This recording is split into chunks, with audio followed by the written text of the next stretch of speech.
I'm archiving every distortion. I am Ibrahim Traore, and today I'm pulling off your masks. Yes, you heard correctly. I, whom you call a young military junta leader, whom you brand as a dangerous radical, whom you serve up as an anti-Western dictator, am now telling you the truth. And this time you cannot turn off your microphones. This time you cannot turn away your cameras. This time your editors cannot cut this speech. Because the world you monopolize no longer exists. Because millions will hear these words now, without passing through your filters, without being subjected to your distortions, without being muddied by your lies. I am 34 years old. Every day of my life, I grew up with your lies. As a child, I would watch Africa on television. Always the same images. Children with flies, dry lands, weapons, death. This is Africa, they told us. This is what Africa is. And we believed it. We were ashamed of ourselves. We were ashamed of our own lands, of our own people. But then I grew up. I read, I researched, I questioned, and I understood that the Africa you showed us wasn't real. The story you told us was a lie. The fate you imposed on us was a script you had written. For years, how have you portrayed Africa? How have you shown it? How have you sold it to your viewers? As if we were creatures who had no share of humanity, as if we were savages left outside of civilization, as if we were wretches waiting for you to save us. Every day, every hour, every minute, the same story plays on your screens. Hunger, war, disease, corruption, terror, chaos.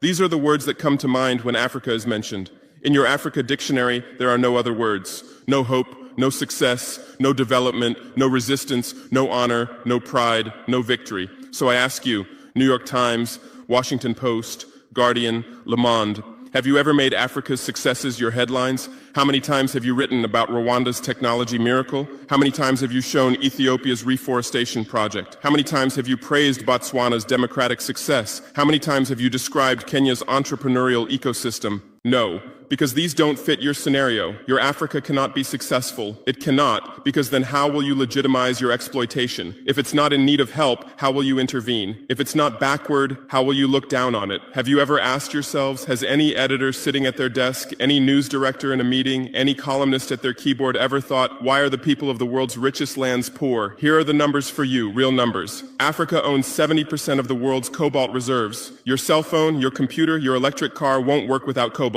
This cobalt comes from Congo, but Congolese can't afford cell phones. Africa owns 90% of the world's platinum reserves. Catalytic converters, electronic devices, medical implants, they all need platinum. This platinum comes from South Africa, but South Africans are crushed by unemployment. Africa provides 30% of the world's gold production. Mali, Burkina Faso, Ghana, Tanzania.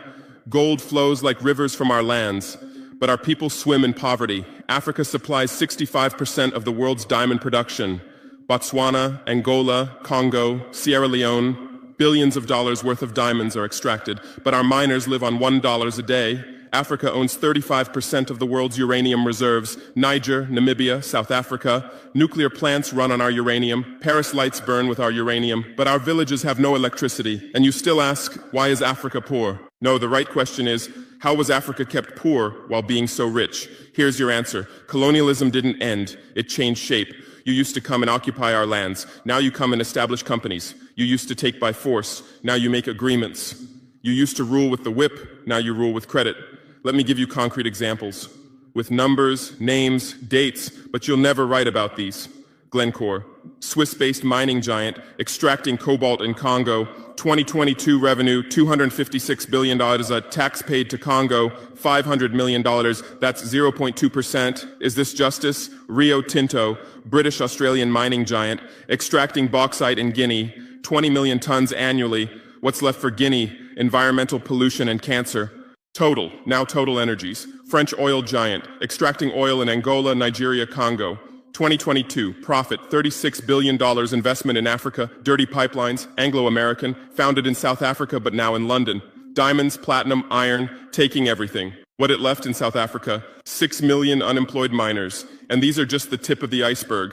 What about the invisible, the secret deals, the offshore accounts, the transfer pricing tricks? Every year, $88 billion in illegal money flows out of Africa. Who writes about this? Every year, $45 billion in aid comes to Africa. Everyone writes about this, but no one says Africa is not the continent receiving aid, it's the continent giving aid. While you zoom your cameras on swollen bellies, there is a huge system working silently in the background. Every day, tons of gold, diamonds, cobalt, uranium, oil leave our land. But how? Here is the system. Step 1, create corruption, bribe our leaders, open offshore accounts, promise them a life of luxury, send their children to your schools. Step 2, make deals, get 50-year, 99-year concessions, ask for tax exemptions, be exempt from environmental rules, ignore labor rights. Step 3, control the infrastructure. Take over ports, airports, railways, but only from the mine to the harbor. Don't build roads to the villages. Don't bring electricity to schools. Step 4, provide security. Set up private security companies. Arm them. Declare protesting. Step 5, silence the media. Buy local journalists. Suppress opposing voices. Serve internal unrest news to international media.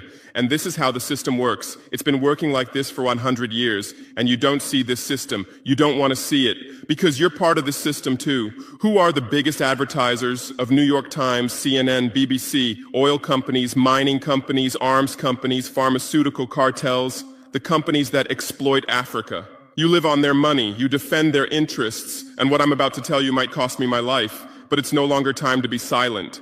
France's system in Africa is the CFA franc. 14 African countries still use French colonial currency. 50% of these countries' central bank reserves sit in the French treasury. France applies negative interest to this money, so we pay France to use our own money. Through this system, France transfers $500 billion worth of resources from Africa every year. Does anyone write about this? No. But when France gives Africa 10 billion euros in aid, it makes headlines. Britain's system is more sophisticated. London is the world's money laundering center. City of London, offshore paradise. Every penny stolen from Africa passes through London. Jersey, Guernsey, Cayman Islands, Virgin Islands, all under British control. Africa's wealth hides there.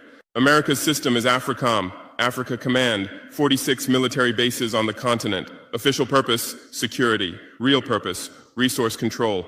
Drones in our airspace every day, listening devices everywhere. They say fighting terrorism, but it's not terrorists. It's people's leaders who are targeted. China is the new player, says win-win, builds infrastructure, gives credit, but in exchange for what? 99-year port concessions, mining rights, agricultural lands, debt-trap diplomacy, ask Sri Lanka, ask Zambia, and you write about none of this. Why? Because you're not free press. You're corporate press. Your bosses are billionaires. Jeff Bezos bought Washington Post. Why? For love of journalism? Rupert Murdoch's media empire, Fox News, Wall Street Journal, The Sun, The Times, all from the same hand, all giving the same message. West is good, others are bad. Carlos Slim is the largest shareholder of New York Times, Mexican billionaire. Where's his wealth from? Monopolized telecommunications, got rich off Latin America's back, now controls America's most respected newspaper. And you claim to do independent journalism? Who are your editors? Which schools did they graduate from? Harvard, Yale, Oxford, Cambridge?